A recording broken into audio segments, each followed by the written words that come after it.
हुआ ये था कि कराची यूनिवर्सिटी में जब हम पढ़ते थे तो मैं और अबू अहमद आकिफ साहब इसके इनिशिएटर थे कि इंडिया का विज़िट किया जाए। तो हम लोगों ने इंडियन कौंसल जनरल को अप्रोच किया और उन्होंने अपनी एम्बेसी को हमारे खतूत पहुंचाया। हमारे खतूत में वाइस चांसलर का ख़त भी शामिल था, हुसैन हक़ानी प्रेसिडेंट थे, उनका भी ख़त शामिल था। तो इस तरह 2-3 खतूत के ज़रिए हमने अप्रोच किया, लेकिन उन लोगों ने हमें रिफ्यूज़ कर दिया। उन्होंने कहा कि पाकिस्तान और इंडिया में कोई कल्चरल एग्रीमेंट नहीं है, इसलिए हम इस तरह का कोई ट्रिप अरेंज नहीं कर सकते।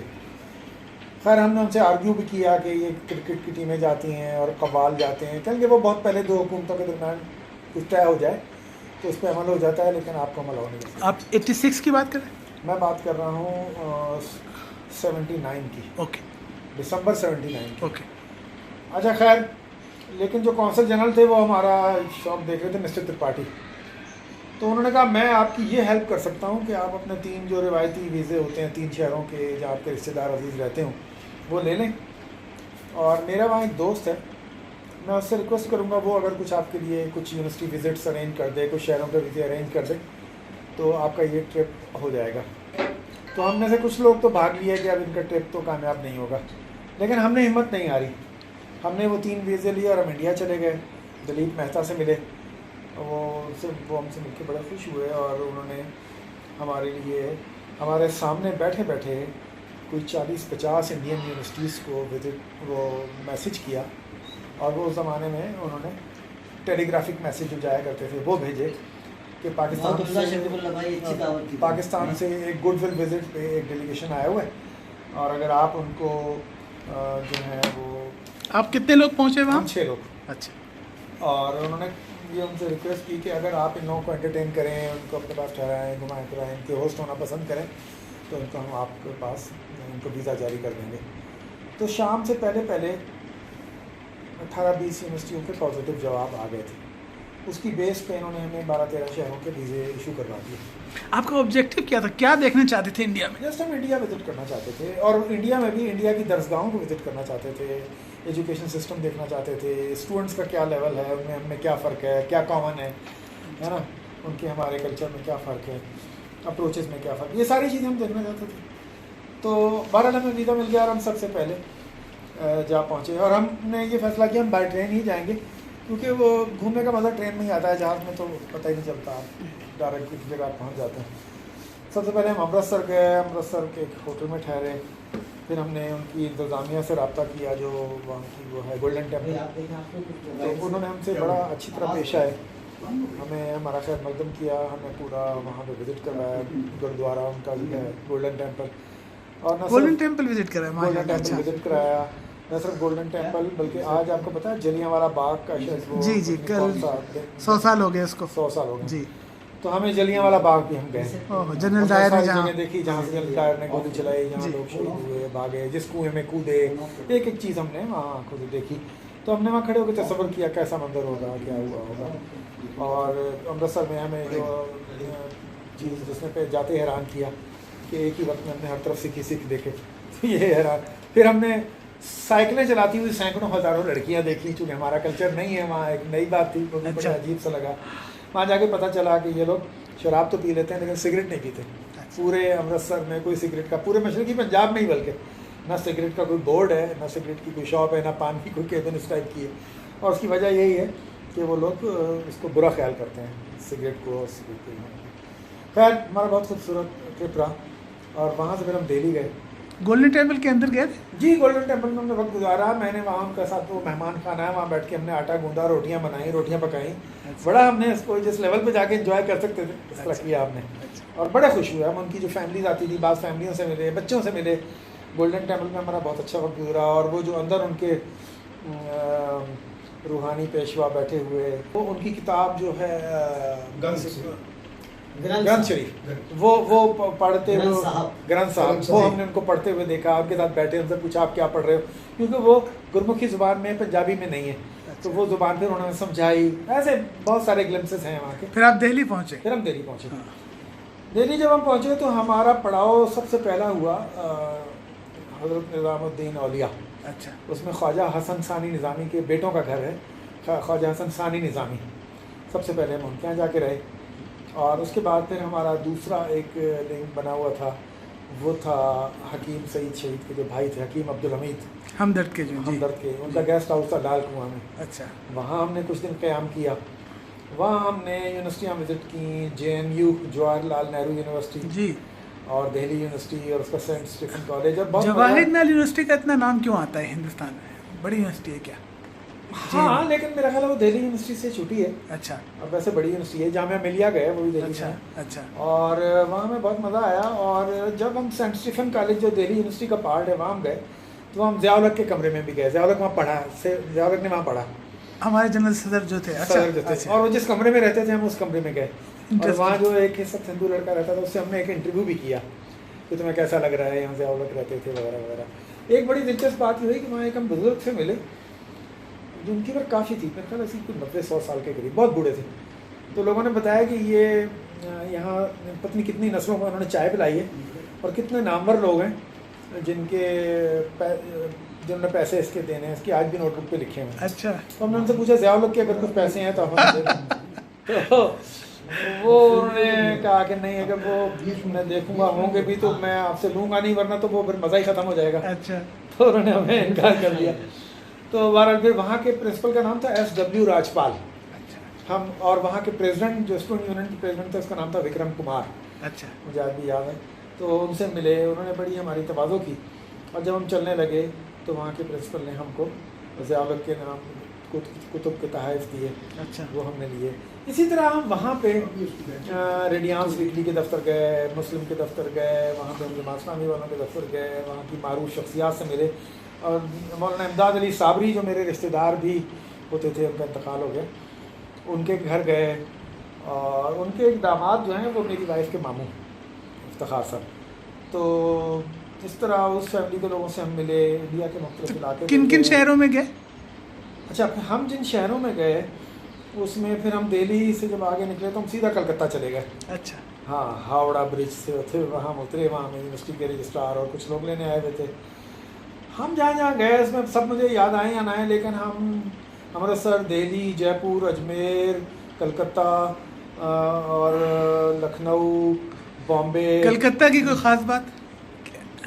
कलकत्ता में भी हमें जो एक बात लगी कि वो पूरा चूँकि एक वेस्ट बंगाल है, तो बंगाल का एक ख़ास टच वहाँ जो हमें वो नमकीन हुस्न और कल्लू कल्लू बंगाली और वो लिटरेसी बहुत हाई है, हैं, पढ़े लिखे लोग ज़्यादा।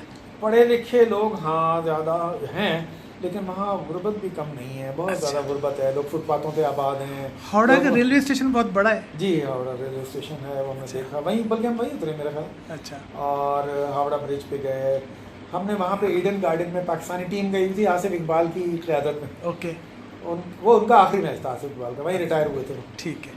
वो मैच हमने अपने टीम के साथ ही हम प्लेयर इनक्लोजर में बैठ के देखते थे। अच्छा, हाँ, तो वहाँ हमारी अच्छी पजीराई हुई। कलकत्ता यूनिवर्सिटी में हम जाके ठहरे, उनके हॉस्टल में, गेस्ट हाउस में, और खाना पीना सब वहीं होता था। फिर हम जादापुर यूनिवर्सिटी गए जहाँ इंडियन प्रेसिडेंट संजय रेड्डी आए हुए थे, और वहाँ साइंस कॉन्फ्रेंस थी। बावजूद ये कि साइंस कॉन्फ्रेंस से हमारा कोई बराह रास्त ताल्लुक़ नहीं था, लेकिन हम देखने के लिए गए। और वहाँ पे टाटा बिरला जो वो हैं रिसर्च इंस्टीट्यूट्स हैं बहुत बड़े, वहाँ गए।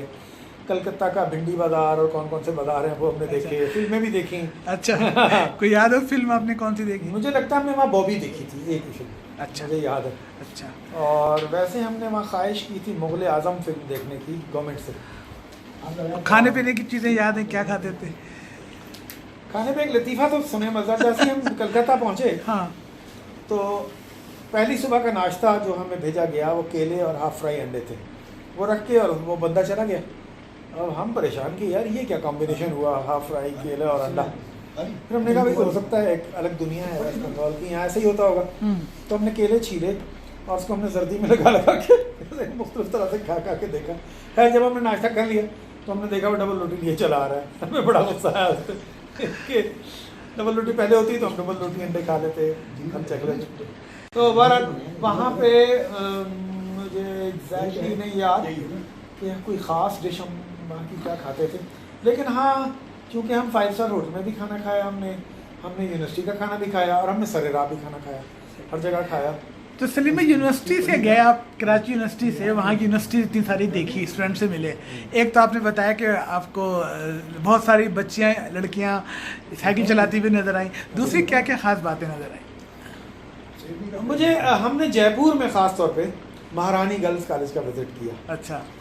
और वो थी ख़वातीन, तो वो हमारा बड़ा यादगार ट्रिप था। और मैं एक बात पे बड़ा हैरान होता हूँ कि सियासी सतह पे हम देखते हैं इतने इख्तलाफ हैं, लड़ाइयाँ हैं, तनकीद हैं, क्या क्या फटेबाजियाँ और जंगों तक मामला जाता है, लेकिन जब हम कॉमन लोगों में जाके बैठते हैं तो वो हमसे बहुत मोहब्बत करते हैं और वो हमसे बहुत अच्छी तरह पेश आते हैं, बड़े तोहफे तहाए, बड़ी मोहब्बत। तो मेरी, और ये मैं बात नहीं कर रहा हूँ, ये जो कोई भी गया है या जिनके यहाँ भी कोई आया है उन्होंने महसूस किया है, लोग हम जैसे हैं, ज़ुबान हमारी बोलते हैं, शक्लें हमारी तरह की हैं, सिवाय इसके कि कल्चर में थोड़ा बहुत फ़र्क इलाकाई हवालों से हो सकता है, लेकिन otherwise they people are very nice, अच्छी तरह मिलते हैं, अच्छी तरह बात करते हैं, बड़ी मोहब्बत का इजहार करते हैं। और हमने वहाँ जाके सिफारतकारी भी सीखी। अच्छा। सिफारतकारी सीखी। वो कैसे? कि अपने मुल्क का कैसे दिफा करना है, अपने मुल्क की बात को कैसे बना के रखना है, आने वाले टेढ़े सवालों का जवाब कैसे देना है।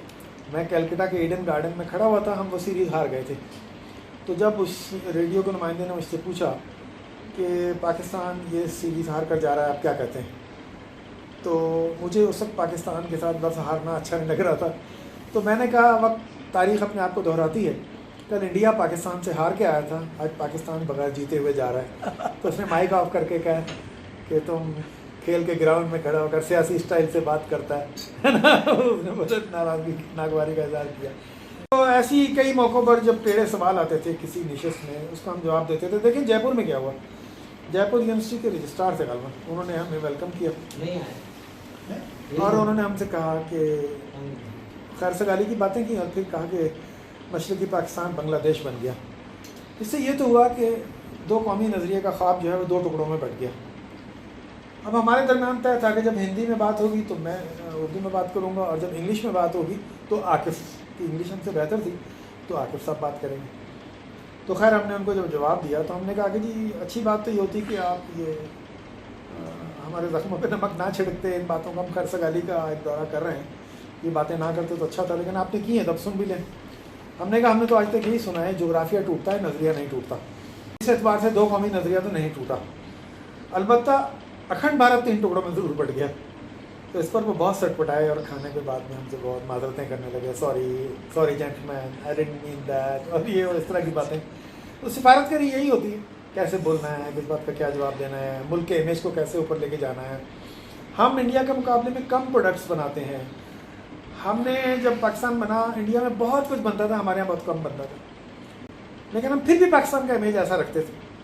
वहाँ हमारे 90% भारतीय फ़ैन हैं, सब्सक्राइबर हैं, उनको अगर आपसे कहा जाए कि कोई पैगाम दें कि वो क्या मस्बत रोल प्ले कर सकते हैं इंडिया पाकिस्तान में अच्छे ताल्लुकात के लिए, उनको क्या करना चाहिए? भाई मैं देखें, ये मस्बत रोल तो प्ले करना होगा, आज नहीं करेंगे कल करेंगे, एक दफ़ा बर्बाद होकर फिर शुरू करेंगे, जैसा मगरब ने किया।